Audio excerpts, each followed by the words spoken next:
Welcome to Asian Garden to Table. Today's dish is also one of our favorite. I cook it all the time for my family. My children love this dish. It is braised beef with vegetables. The vegetable I'm going to use today is some tomato, potato, and the celtuce from our garden. I have a big pot of water here. I'm going to heat the water up. Beef is usually tougher than other meat. Before we do anything else, let's prepare the beef first because it's going to take a little bit time. The beef I'm using is chuck roast. It is very good part for making braised beef.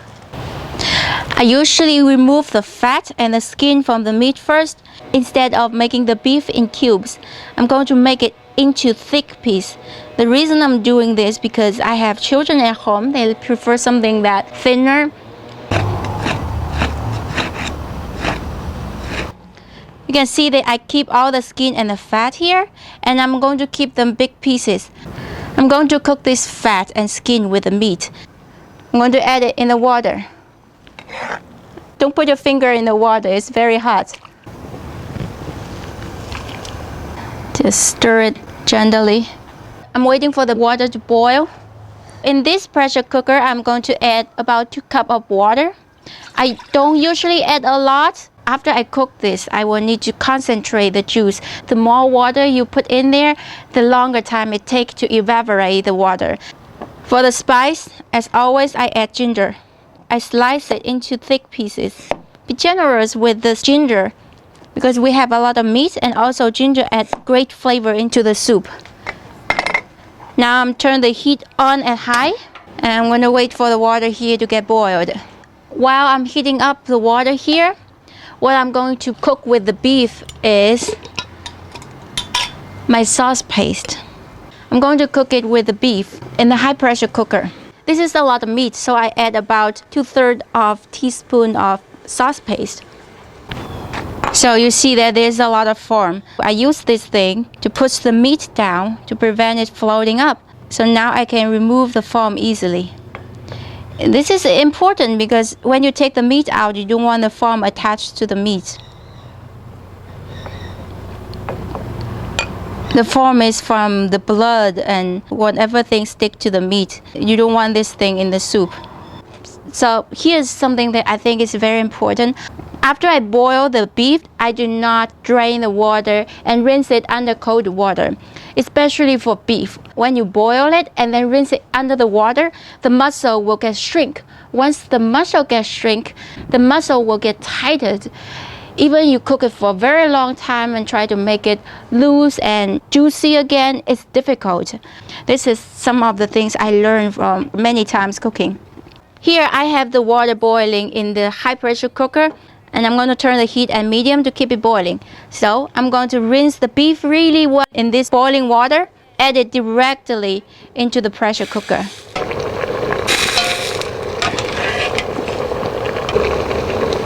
It is okay if the meat is not completely soaked under the water because in the high pressure cooker, it builds up very high pressure inside. The beef that above the water, it will get steamed very well. So at the end, it's still going to be very tender. I'm going to cover it up, lock it, and now turn the heat at high. When the high pressure cooker starts to make this sound, you need to turn the heat to medium to maintain the pressure like this. We're going to keep it like this for 8 to 10 minutes, not longer than that because the meat will be overcooked.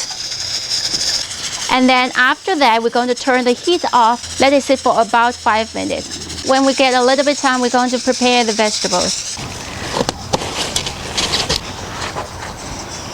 That's why we call garden to table, because we pick the vegetable right from our garden. And I do it every day. It feels wonderful. I hope more people will be able to eat from their garden like this every day. People ask me if you can eat the leaf. Yes, you can. But depends how old your celtuce is. It can be tough and bitter. So like this one I have here, it's not very young. In this case, I will not eat it. Put it in the composter. It will decompose and the nutrients will go back to your garden and you can eat it next time. I got my celtuce. I'm going to give it a quick rinse. The bottom of the stem is very hard. You can cut it off. Put your knife in there, pull it away from the celtuce. You can remove the fiber very well. So keep doing this. So now alarm is on. So now I'm turning the heat off. I'm going to let it sit 5 minutes. Celtuce is very good for stew and braised recipe. The stem is dense. It has very good flavor, but it will not take over the flavor from the other vegetable. After I turn off the heat, my pressure cooker already sit about 5 minutes. Before I open the cap, I'm going to cool it down a little bit. Open it. Beef smells really good. I'm going to use this tomato to make some tomato sauce, fresh tomato sauce.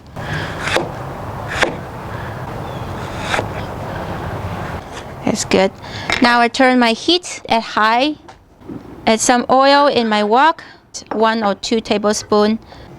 And I will need this oil. I'm going to fry the tomatoes.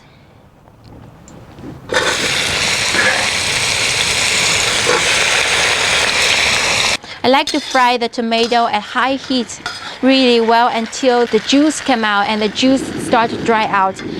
This way, it will help to cook the tomato quickly. It also, when you fry it, it will bring out the flavor and the aroma better. So you see right now the juice coming out already. I'm going to let it fry a little bit longer.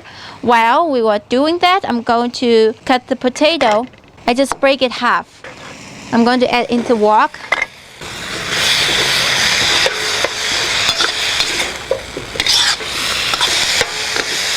As you've seen here, most of the tomato already fall apart, and the wok is coated with the tomato sauce.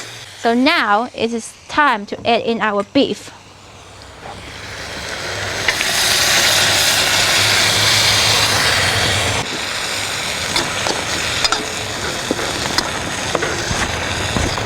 So we're going to let the potato to cook a good 7 or 8 minutes. Turn the heat to medium, just give it simmering. Our celtuce here, I'm going to cut it into pieces like this.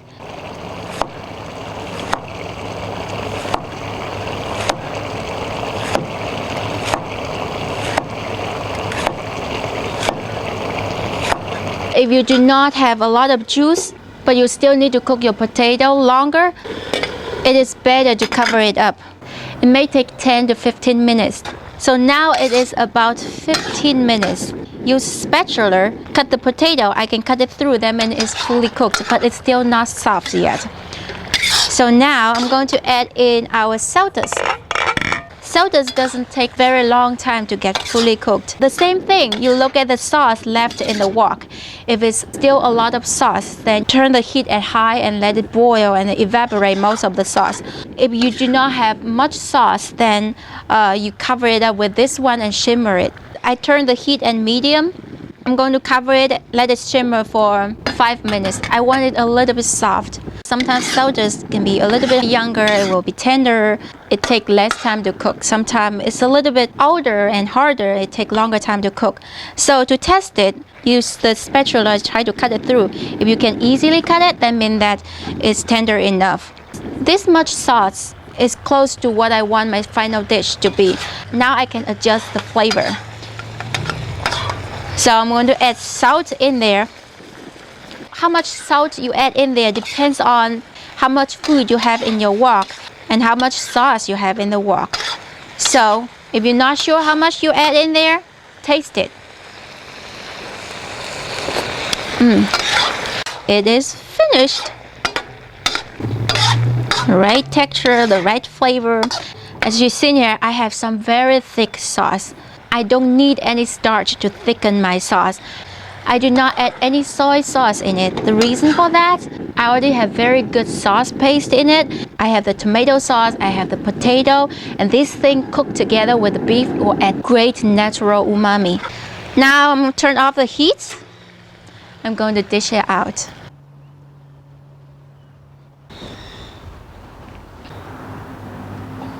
Okay, our another dish is ready. Celtuce is soft but not too soft, and it absorbs the flavor from the tomato sauce and the beef sauce. It is delicious. Our beef, as you've seen here, is still whole piece, but it is very tender. I can easily break it like this. All this vegetable absorb the flavor from the beef, at the same time take the grease away from the beef. Everything in this dish tastes delicious. Thank you very much for watching. Please subscribe to our channel for more cooking videos or visit our website at asiangardentoTable.com. Follow us on Facebook, Twitter, Instagram, and Tumblr. Thank you for watching. I will see you next time. Bye.